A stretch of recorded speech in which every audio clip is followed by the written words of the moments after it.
So apparently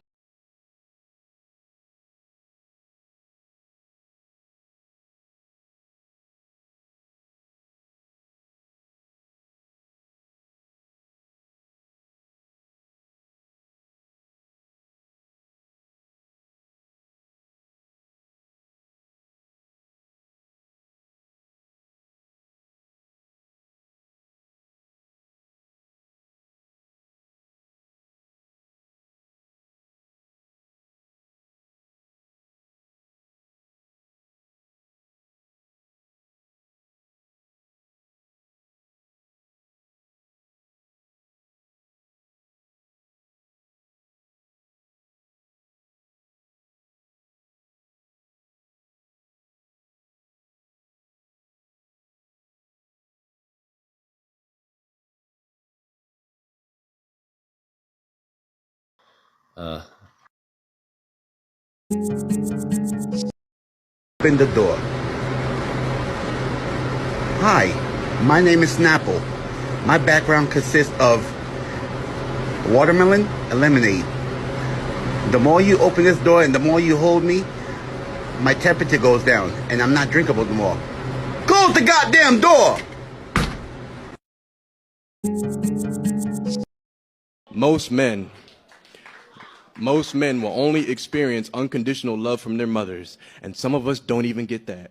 Most of us have never even felt appreciation or respect without conditions or hidden intentions. We don't know what it sounds like to hear, "I see you, and I'm proud of you. I'm glad you're here.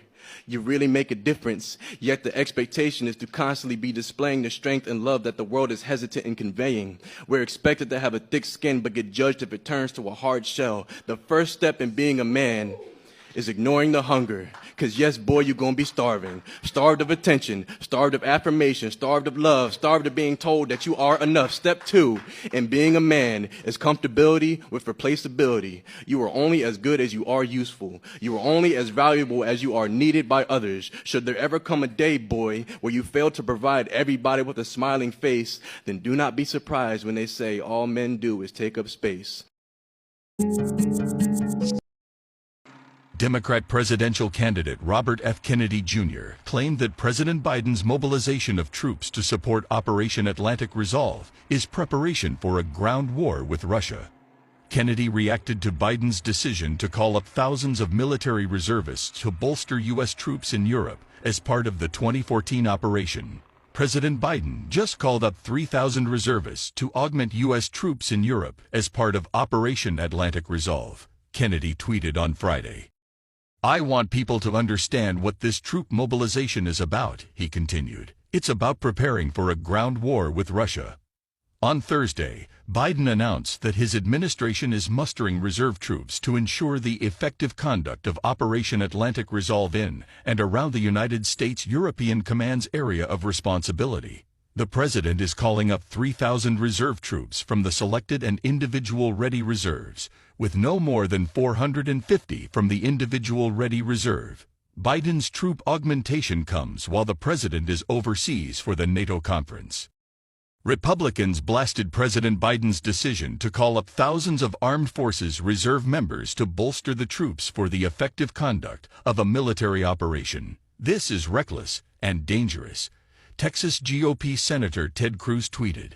"I want to see Putin defeated, but under no circumstances should U.S. servicemen and women be sent to fight in Ukraine. Biden's weakness started this war, and now he's threatening to put our military in a shooting war with Russia," Cruz added. GOP Utah Senator Mike Lee weighed in on the president's European mobilization in a Twitter thread, warning the move is daring Russia to shoot first. "I've been trying to figure out what this means. Bottom line up front, President Biden is arguably walking the U.S. up to the line of war and daring Russia to shoot first," Lee wrote. Lee noted that Operation Atlantic Resolve has been ongoing since 2014 and that under U.S. law, Biden can only augment troops in named operations for up to a full year. Open source information on Operation Atlantic Resolve from DoD does not suggest any forces are present in Ukraine under this mission, Lee wrote. Since conflict with Russia and Ukraine came to blows in 2014, rotational deployments under Atlantic Resolve have been considered a backbone of deterring Russia from crossing NATO's eastern flank. Lee also warned that the active duty activation and deployment of these additional forces is a dangerous provocation, knowing full well NATO's eastern flank is adjacent to active hostilities.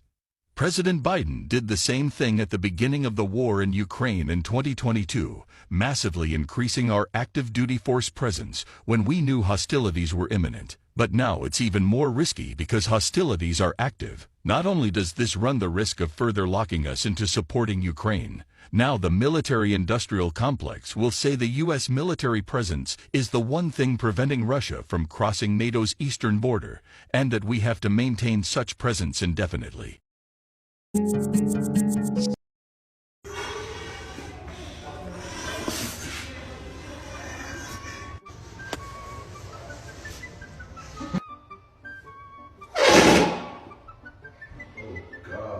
know what on that too.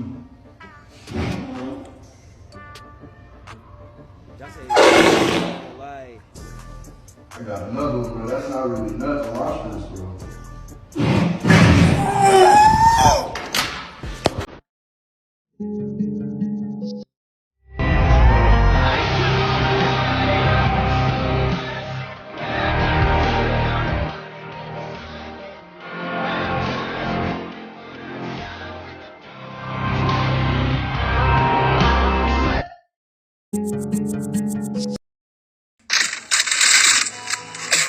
What part of the fucking chicken is this?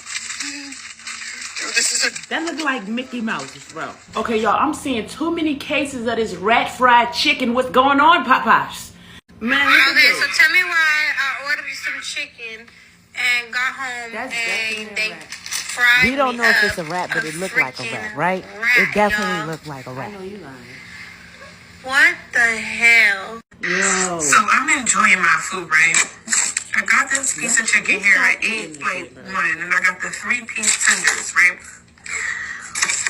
What the fuck is this? That look like a gutted out rat. Can somebody tell me what the fuck does this shit look like? A gutted rat. On some real shit, like what? Now that definitely looks like a rat. It's a rat. She said it's a rat. He said it's a rat. It looks like a rat. Allegedly, Popeyes is frying rats, right? This is what we're seeing, right? This Raising Cane's, but I'm gonna show you Now, how you get rat this fried Raising chicken. Cane's, like I said. Now, this is a worker.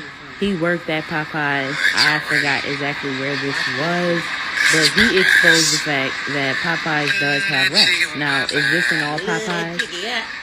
Allegedly, it is, right? Because these people are from multiple different places, right? He letting y'all know. That's chicken on the floor right there. Flour on the floor, right? They just be swarming all around. Y'all still love that chicken from Popeyes. Some of y'all probably eating Popeyes right now. This is multiple different cases, okay? In multiple different places.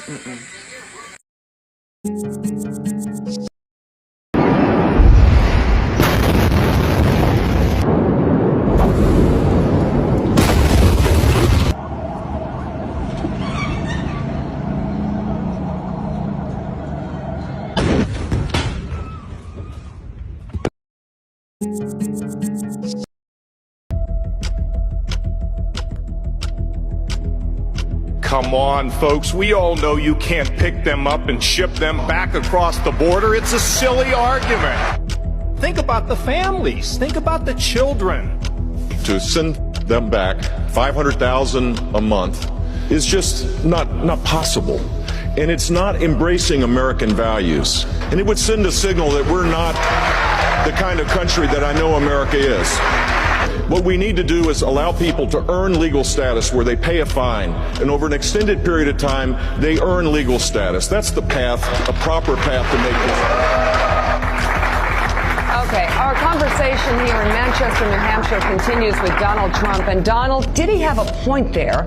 And how exactly would you send these people back home? Physically, how? Look, we have to do what we have to do. And I'm not just talking Mexico. They're coming in from Asia. They're coming in from all over the world. Okay, conceptually, I understand what you're saying and what you're describing, but still, tell me the how. Are you going to have a massive deportation force? You're going to have a deportation force.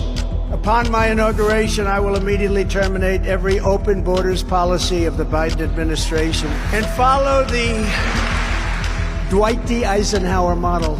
Will carry out the largest domestic deportation operation in American history.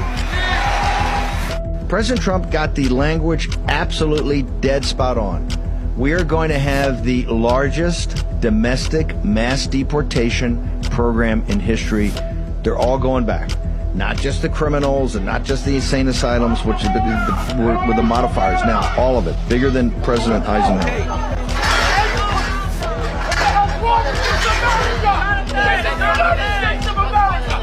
Yeah, that's what is there? What is this here then? Yeah, variant for who?